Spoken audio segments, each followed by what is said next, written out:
Hello, this is Jacqueline Renee, your hormone coach and business strategist. And I wanted to give you an audio training today on how to formulate a toolkit that you can pick and choose from, not only for this holiday season that's coming up, but honestly, every day. I think we can all agree whether we put ourselves in situations that are stressful or things are coming at us in life that feel really heavy, we could all use a little refresher and mindfulness around how to handle this type of stress and simply living in 2022. So, on this list of like what helps with my stress, I do not include meditating. So, if you are already rolling your eyes at the topic of this training, I get it. Having someone tell you, "Just focus on being less stressed," is like the biggest fucking eye roll, and I understand that. Case in point, leading up to this masterclass, I've had a masterclass on this day scheduled for quite some time now. And I knew that I wanted to teach a valuable topic to my audience, to you, and I didn't know what that topic would be. And leading up to this training, I had a lot of stuff thrown my way that caused me a lot of freaking stress. And I'd like to think that I keep my stress pretty much under control and I'm a happy, outgoing, really well-rounded person. But the past few weeks and even few months have really thrown a wrench in it. I've had personal family problems going on that has been a source of ongoing stress. But in addition to that, I had a wisdom tooth removal that caused a lot of physical stress on my body and pain.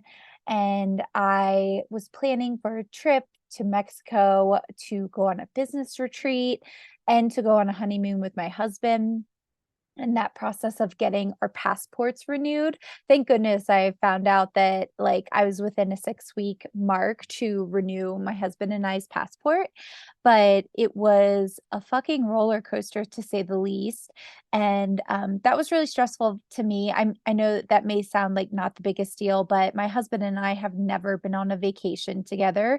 Any of our trips together have only been, to go see family in Pennsylvania or Texas, which, no offense, are not places I'd want to vacate at. And, our wedding was pushed back from the pandemic a year, and there was a lot of stress around that. So I was really looking forward to a honeymoon with him. And when the thought of not being able to go due to something as stupid as passport, that kind of like broke me.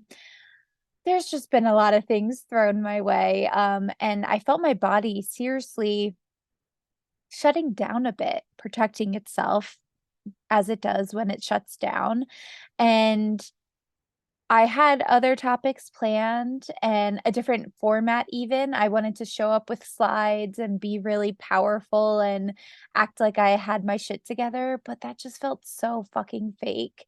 I wanted to show up to this class fully embodied in a message that I preach and to be true to myself and true to you guys. So instead of doing masterclass with fancy slides and a face done up in makeup, I'm sitting on my bed, looking out the window at the snow that fell yesterday in my 100-year-old cabin.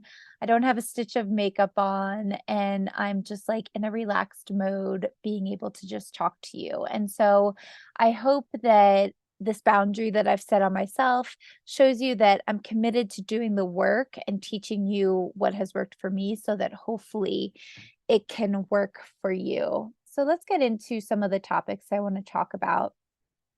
In this audio training, I really want to focus on what is stress, how it affects your overall health, especially your hormones. You know, I have to touch on that, and practical ways to mitigate stress. And yes, meditation is great. Breathing is great. I have an Aura ring and I've been using their app to do breathing exercises this week, and that's actually been really helpful. So this isn't writing off that shit, but just in case that is not your jive and you have a hard time focusing and meditating and breathing, these are some other ways that will also support you during stressful times.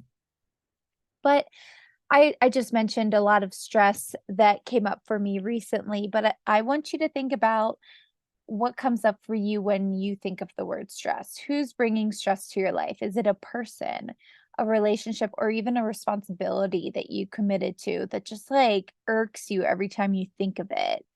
I know for me, other times that it's been really stressful in my life. I don't know how long you've been following me or that we've known each other, but back in my 20s, when I was around 25, I had a tick-borne illness paired with getting off birth control, paired with a doctor telling me to take antibiotics every day. And that started a slew of health issues for me where no one could tell me what was wrong.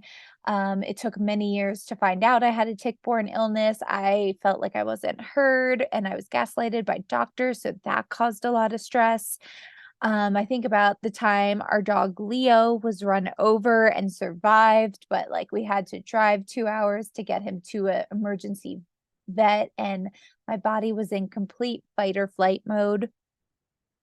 And there can be times where the stress is there, but it's for a positive reason, such as my wedding that I had, or um, just or for me, I did a presentation a few weeks ago on how to sync your social media with your cycle, and that was such a fun, powerful thing to do, but it was pressure and stress, right? So the problem with stress is that when it starts to manifest physically, it's really hard to get back down and keep under control. I don't know if you've ever felt that. It's like once it's gone over a threshold, it's really hard to recover.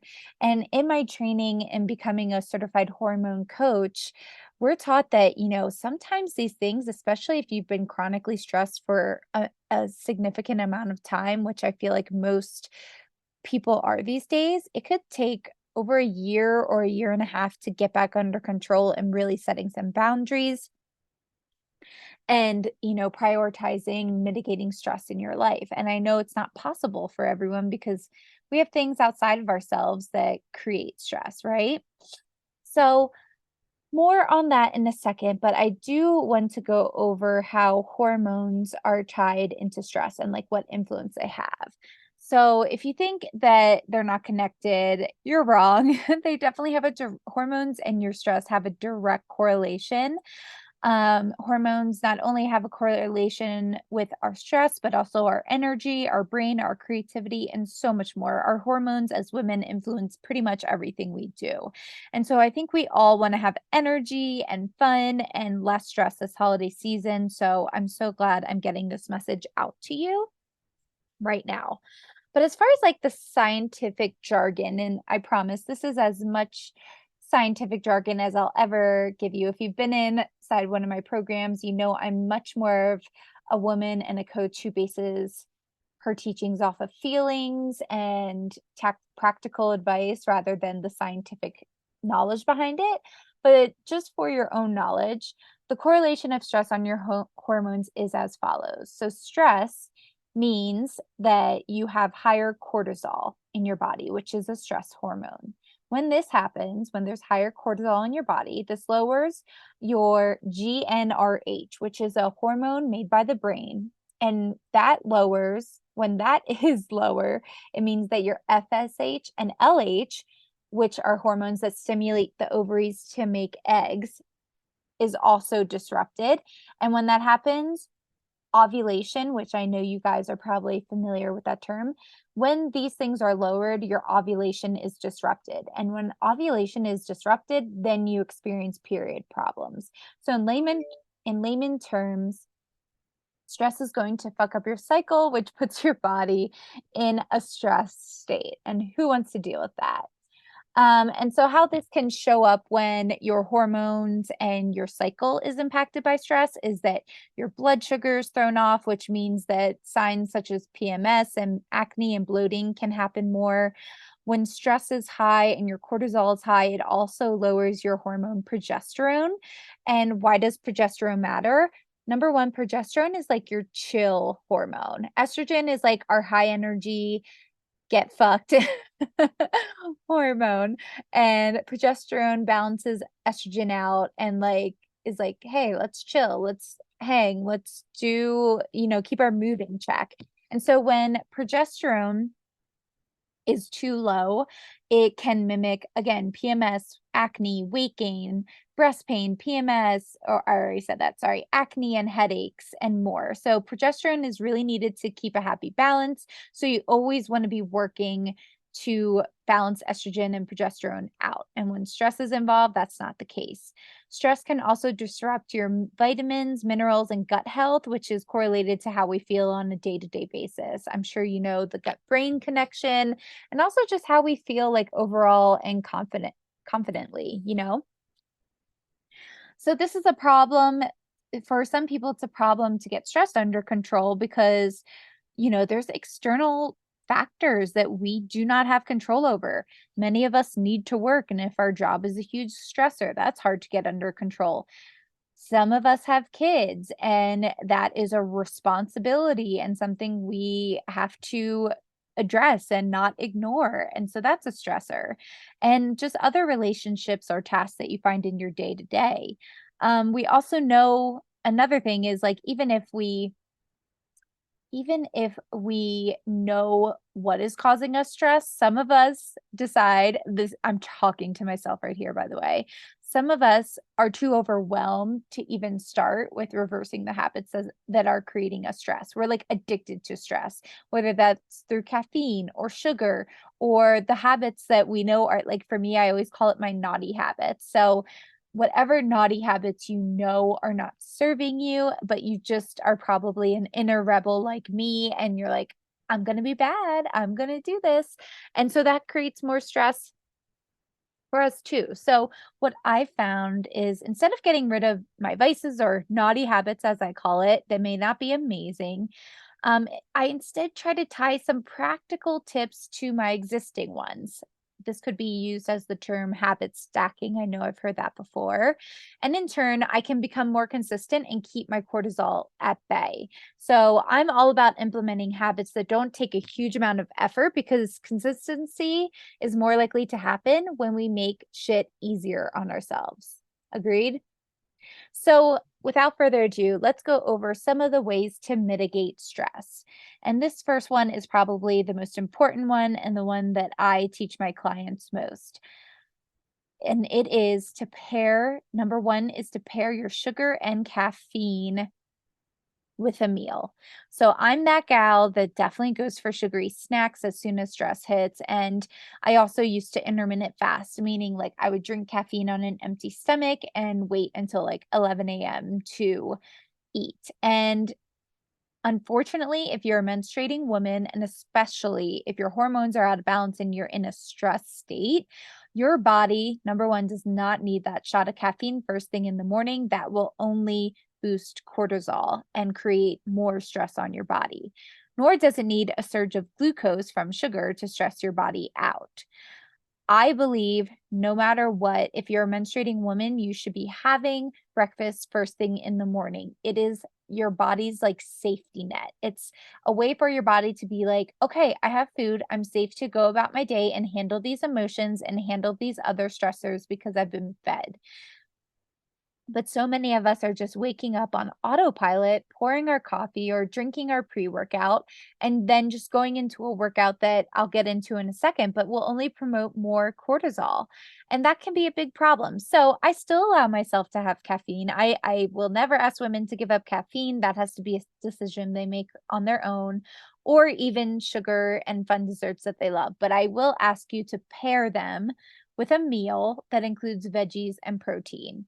Whenever I have private clients sign up with me, my number one piece of advice always is to eat a breakfast. That's something that's seriously missing in women in today. So I talk more about this in my signature course, Feed Your Phase, about how important it is to stabilize your blood sugar and other hacks you can do to not create stress. But for the purpose of this course, or I'm sorry, this training, just make sure that you pair your breakfast with your sugar or caffeine and that your breakfast has veggies and a protein in it. Number two in mitigating stress is doing a social media and phone cleanup. I think that people just don't realize how distracting and stressful their phone is to them. For me personally, ever since I began my online business, which was 10 years ago, I've been an online coach for 10 years.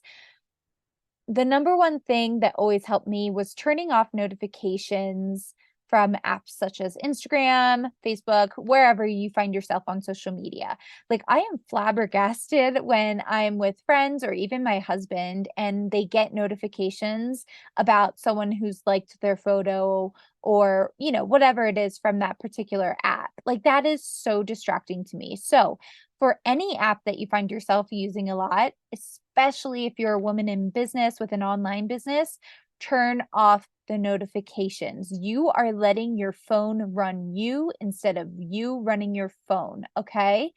You need to run it, and by doing or turning off the notifications, not only for the apps, I'm going to take it a step further, but for text messages and for phone calls, you run your phone. Don't let it run you. So, if you have an Apple phone, there is a feature now called Focus, and you can choose different focuses throughout like for me personally, I'll give you an example. During the week, I have a work focus. And so during the week, no one can call me and alert me unless it's my husband. And text messages I have turned off because, again, I'll get to them when I have the time. I don't need to be alerted and have a screen show me that someone's texting me. My husband is pretty much the only person who I need to know if there's an emergency with. Anyone else, I can call them right back or ask them if I can call them later. So, and then on the weekend, I take that focus off and I have a weekend focus where only friends and family can come in contact with me, and like emails and other things of that nature are turned off. I'm also, as an example, I'm a person who loves to have their email inbox at zero. However, during the weekend, there's times where I just have to set boundaries and not do work. So I actually drag my email icon that has like little red alerts of how many emails and things I have to do in there onto a separate page that I do not check. That way, I'm not instantly and constantly reminded of what I have to do. I get to my email list when I have the time. Again, I run it, it doesn't run me. So that's a huge thing that you can do to just mitigate stress. Another thing to do is definitely to clean up your social media and news and do a little detox from it. I don't think we realize how triggering this is. For me personally, if I'm scrolling through stories on Instagram and I find myself judging or comparing someone, I automatically mute their stories or their posts. They don't deserve that. I don't deserve that. And anything that's triggering me in that way doesn't need to be there. I want to be on social media to have fun, not to be too controversial or to compare myself. So those are some ways that you can definitely mitigate and clean up your phone habits. I also deeply recommend keep if you're allowed to. I know some people just have specific situations that they can't do this, but I like to leave my phone on airplane mode until most of my morning routine or me time is done. This way, again, you're not being alerted right away with emails, with text messages, with notifications, or even the opportunity to check online and see what everyone else is doing. For me personally, a lot of my friends and family, they're on the East Coast, and even a lot of like the people that do their coaching online, they're on the East Coast and I'm in mountain time. So I'm 2 hours behind. And I found myself scrolling on social media and being like, oh my gosh, she's already done her morning routine and is selling and is doing da da da da. Da. And I'd compare myself. And I thought that something was wrong with me because of that. But it's just like, hey, girl, you just got up. Like, do your thing first. We're all on different timelines. I hope that's helpful. That was a really powerful one for me, and I know it will be for you too. The third way that you can mitigate stress is, again, to not look at your phone first thing in the morning and to focus on natural light exposure. Now, I know, number one, we just went through daylight savings, so I know this is probably a wonky time, but if you're able to, and we're entering the winter months, so believe me, I live in a winter tundra, so getting outside first thing 15 minutes within waking up is hard, but I'm going to try my darndest. But if you can get natural sunlight in your eyes the first 15 minutes of the morning, whether that's through walking your dog or just like bundling up on your porch and just like shedding your eyes out there. Doing it through a window, I hear, is not allowed because it doesn't give you the same UV lights, or like, the window is a barrier to that. So definitely try that, even if it's just for 5 minutes, that's better than nothing. And then obviously at night, reduce light at night and read before bed, or at the very least, use blue light blockers and make sure they're actually good blue light blockers. A lot of these ones shared on Amazon, or, basically, if your blue light blockers aren't a red lens at night, I don't really think that they're legit. I use the brand RA Optics. They're not the sexiest looking glasses, I'm not going to lie, but I love them and they actually do work. My eyesight is much better when I use my daytime blue light blockers. So, the fourth way that you can mitigate stress is obviously to move or to work out. But I have a huge caveat with this. So, something I teach inside of Feed Your Phase is that if your hormones are off balance or if your cortisol is high, going ham in a workout is not your best friend.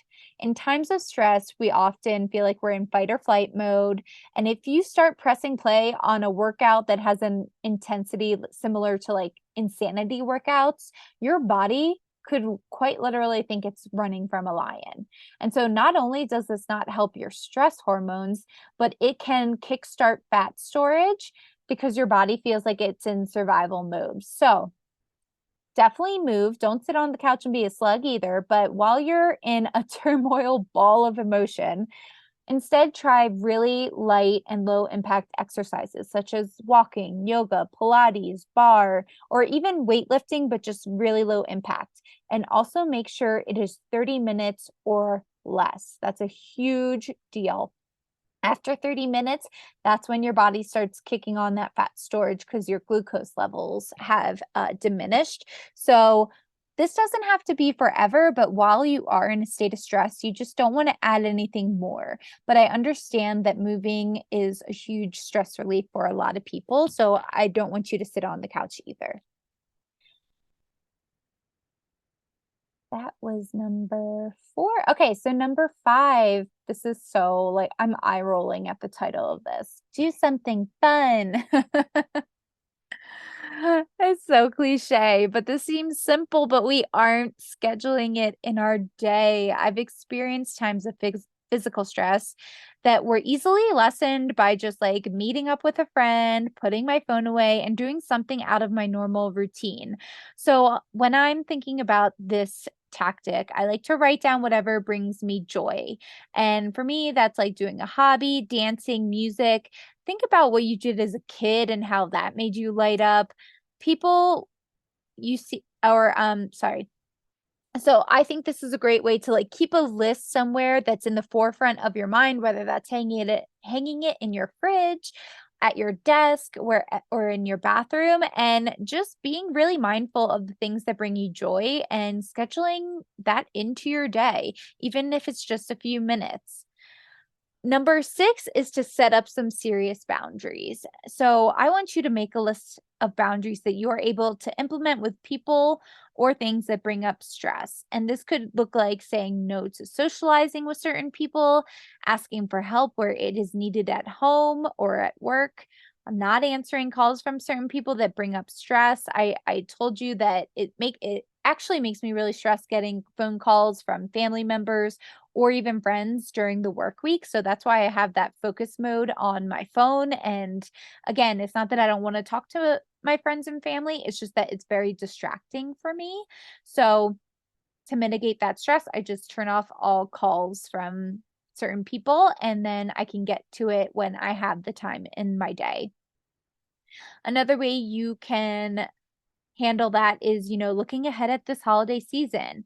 What comes up as stressful and how can you mitigate it? Maybe that's saying no to gift exchanges. I know that's a huge one for me. I do not like gifts. I hate the whole like, especially now that I live in Wyoming and most of my family is spread out. I hate mailing shit. I think it's just such a waste of energy and time. I'd rather just focus on experiences. Maybe if you're on a certain health and fitness journey, That means bringing your own mocktails or food if you have specific goals. I know for me, I don't drink alcohol anymore, so I always make sure to bring my own mocktails to a party just so I know I have something to lean on. And also, making an excuse to not go to a particular party or gathering is totally warranted.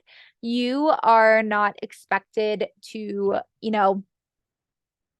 um, have to show up to everything. That this is your holiday season. This should be a time of year where actually socializing, in my opinion, is not the most optimal. Winter is very much considered, if you're inside a feed your phase, I teach you this, but each phase of your cycle is considered a season. And the winter season is also considered your menstrual phase. And so if you think about the characteristics of the menstrual phase, it's a reflective time, an analytical time, a time where you just kind of want to turn inward and focus on what you really want and need. And like, isn't that such a beautiful part of being the end of the year?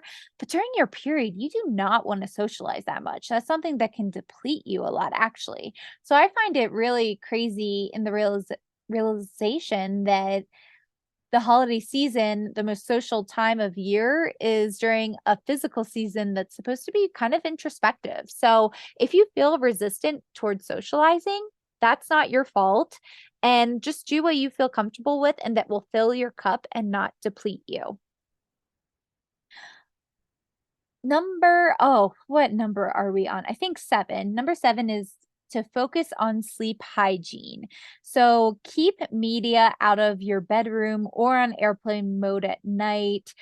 Honestly, easier said than done for me. I usually have to fall asleep to the sound of The Office, the show The Office. So what I do is I put a timer on my iPad to turn off, and I also, like, put it upside down so the blue light isn't shining on me. So believe me, I'm not perfect either, but whatever you need to do to keep it as dark as possible, please do that. Keep the temperature on the cooler side and just load up on blankies. Get some blackout curtains. I got amazing ones from Amazon that work great. Keep dinners light and low on the carb side, because sometimes eating something too heavy close to dinner can disrupt your sleep. I've definitely seen this, or I'm sorry, too close to sleep can wait, hold on. Eating too close to sleep can disrupt it. Can you tell I'm so out of my element right now? Okay, so basically, if you eat something too heavy right before sleep, it can definitely disrupt it. I have my Aura ring and I've seen evidence of this. Nights where I've had like dessert too close to bedtime, I can definitely tell that my body has not recovered the way it usually does. And yeah, if you just notice, but you don't need an Aura ring to implement that. My idea is always to make breakfast and lunch your biggest meals of the day, and even like having a heavier snack and then keeping dinner a little bit lighter. And then lastly, work with your number 8 is working with your feminine energy instead of against it. If you know me, which you're on my email list, you're listening to this, of course we know each other. You know I'm all about cycle syncing and the 4 phases. And I feel like the reason why women are 10 times more stressed than men is because we are trying to keep up with their biological clock and not ours. So in case you didn't know, females have a second biological clock. We have the circadian rhythm like men do, which is that 24-hour clock that resets every 24 hours. But we also have a secondary clock called the infradian rhythm. It's 28 days long, or around the length of our cycle, our monthly cycle. And it includes 4 phases that each require different levels of energy, as well as foods, workouts, and even different self-cares that you can do during each phase. So I don't know about you. When I think about like working against my cycle, I think about the 2016 girl boss era when I was in the height and heyday of my online coaching. Excuse me, my online coaching days. And it was a time where I was making a lot of money. I was making 6 figures, helping people do at home workouts. And I felt like a failure a lot, though, even though I was making money and hustling. because part of my job was to work out according to a workout program calendar. And if it was during my period or a lower time of my cycle and I felt like I couldn't show up or I didn't have the energy or stamina for that particular program, I felt like I was a failure because other women were able to do it. Why couldn't I? If I was trying to promote the supplement and, as far as the business end of it goes, if I was trying to launch a supplement and promote it, and really I was like on my period and wanted to reflect and regroup and not sell, I felt like I was a failure. And this was all because these actions that I was making in my business and my personal life were going against my cycle. And I didn't know it, but that was causing so much more stress. It was creating internal turmoil and mental battles and painful periods and a slew of other ailments that I didn't even know could happen. I just kept thinking I was the problem because I couldn't be consistent with what a corporation wanted me to do. And so once I found out more about cycle syncing and began aligning my outside world of work, socializing, food, and fitness to match what phase I was in, I was like in heaven. My stress was so much more minimal. And like today, like I have the occasional hiccup, like I did with this passport and wisdom tooth business. But now I can get that all under control with time. And I'm just more aware of like what's happening with those tips that I mentioned above. So, in my opinion, learning how to incorporate the phases day to day into my lifestyle is the biggest factor in reducing my stress. And that's exactly why I created my signature cycle syncing course, Feed Your Phase. And so, real quick plug, because I know this is valuable, but I definitely want to offer you this opportunity. There is a final session of Feed Your Phase happening the Monday after Thanksgiving. It is called the Hose for Hormones session, and it's our holiday session. And here is I'm sorry. If you made it this far on the training, I want to offer you $50 to sign up for this amazing course. But I want to let you know first, who is this for? Feed Your Phase is for a menstruating woman, number one. And ideally, you would be a woman off of birth control. But if you are not off of the pill or even an IUD, there is definitely still a way you can implement this information that I teach inside of Feed Your Phase. And it's the perfect way to prime your body for the day that you hopefully want to get off of that.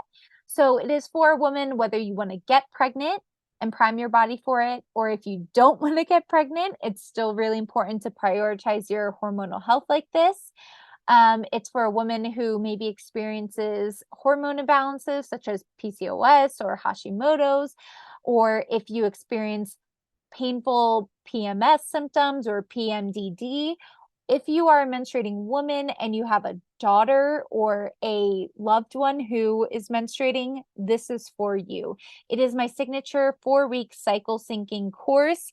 What you get when you sign up for Feed Your Phase is you are going to be taught how to find out where you are in your cycle, what the 4 phases are, and what superpowers they have and what food it prefers, and what movement each phase prefers, and how you should approach your lifestyle according to what phase you're in. You're going to get all of that information, as well as what like practical advice or practical steps you should take in implementing this information day to day. So I know that learning about the 4 phases and cycle syncing in general can be super overwhelming to women. So I really break it down and just give me 5 things on what I should do each day in order to sync to my cycle. And that's kind of what I do. I cut through the BS and give you that information. And then you're also going to just be empowered and really break down the walls and the myths and the misconceptions that we've been fed through society and our world since the beginning of time, so that you can build a new foundation, and so that hopefully the generations that come after us don't have to live this misaligned life that causes a lot of stress, right? And so you're going to learn all of that stuff. You will receive 46 recipes that are friendly for each phase of your cycle. You will receive a tracking journal as well as cheat sheets that you can have on your phone, so that say you're out to a restaurant and you want to have a meal that includes foods that feed the phase that you're in, you'll be able to pull that right up. It's a fan favorite. But the best part of this session is that there are bonuses, holiday bonuses that tailor to this time of year. So let me pull up real quick. Oh my gosh, okay. So the bonuses for this session is, oh, I missed out on. Okay, so we have some self-care that you can implement for each phase of your cycle. And this isn't just like cliche, like take a bath type self-care advice.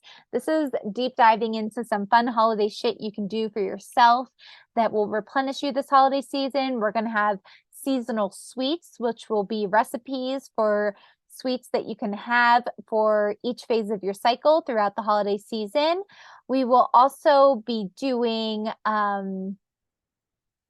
affirmations that will empower you to set those boundaries and be really aware this holiday season. So it's not going by in the blink of an eye, but you're really taking your time to be present and to honor yourself this holiday season. There will be a whole slew of ways to enjoy your sweets and your alcohol and all that stuff, but without the hormonal damage. Again, I never want you to give up. I think the stress of like trying to follow a diet is worse than actually just enjoying the foods itself. So I just give you a lot of tips and tricks on how to rearrange the way that you're eating stuff so that it benefits your hormones. And then I have a whole detox guide for like after a Christmas party or a holiday party, maybe where you drank too much. I have a whole guide on how you can mitigate the hangover and really just feel great about yourself. There's so much included in this session.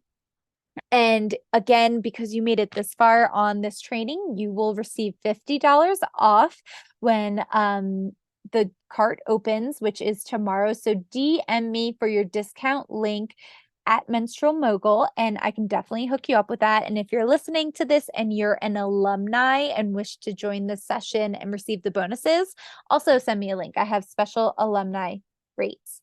Now, just to sum all of this up, thank you for sticking around this long, but I know what I went over was like a lot of things that you can implement, which I hope is helpful. But if I had to really sum up the few things that you should do, this is what I would focus on first. Prioritizing your protein and limiting processed foods and drinking lots of water. Setting those boundaries around your phone, family, social media. Putting some self-care into your schedule this week, getting strict with your sleep, and also just really focusing on adding things into your week that bring joy. This holiday season is supposed to be a time of joy. Enjoy it. Put on the Hallmark movies, put on the Christmas decorations way before Thanksgiving, right? You deserve that. And I don't think you should have to suffer and be glad come January 1st that the holiday season is over, or also feel shitty January 1st that you didn't honor yourself this holiday season. So I want to know how this landed for you. Please send me a DM and tell me what you thought. And thank you so much for joining this. I hope it gave you a toolkit, an arsenal of things to choose from so that you can have the best season of your life. I love you. Thank you. I'll talk to you soon.